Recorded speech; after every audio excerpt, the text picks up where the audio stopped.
Yesterday, Bobby Witt Jr., we talked about a little bit with Disha there, signs a $285.5 million 288.7. It's very, very important, those $200,000. Yes. Oh, yeah. 11-year deal with the Kansas City Royals. All the money. Tyler, yesterday you said in our text chain, this could be a bargain for the Royals in 5 years from now as money just goes up and up. And this kid's already in the 30-30 club in his second year in baseball. And I genuinely think this kid could eventually lead the league in hits in a given season, like to the point where I think it could potentially happen as early as this season.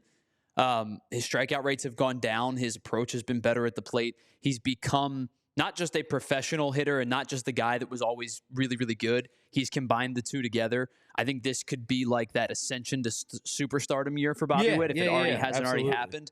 And he's a dirt dog, too.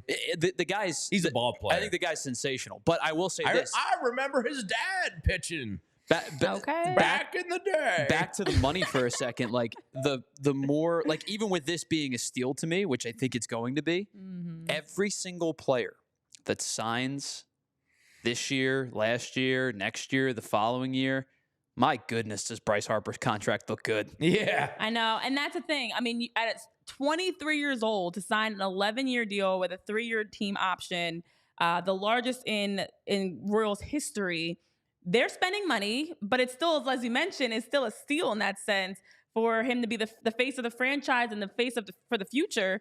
And he's basically 40%. As we know, the market's going to continue to change. And much like with Bryce and other big 10-plus year deals, 10 years from now, these numbers are going to be like, wow, you guys really got a steal. He's going to be like 40% of their salary. Yeah, probably. Total expenditure. Because they upped it this offseason. I think they're up at around like 65 or 70 million for the team. And then you have one guy making and remember, almost 30. This upcoming year, Witt's number is extremely low still. Yes.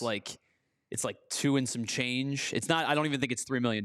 Yeah. So the Kansas City Royals, welcome to Major League Baseball. Congratulations. That's a pretty exciting player you locked up there. We'll see if he finishes his career in Kansas City or not.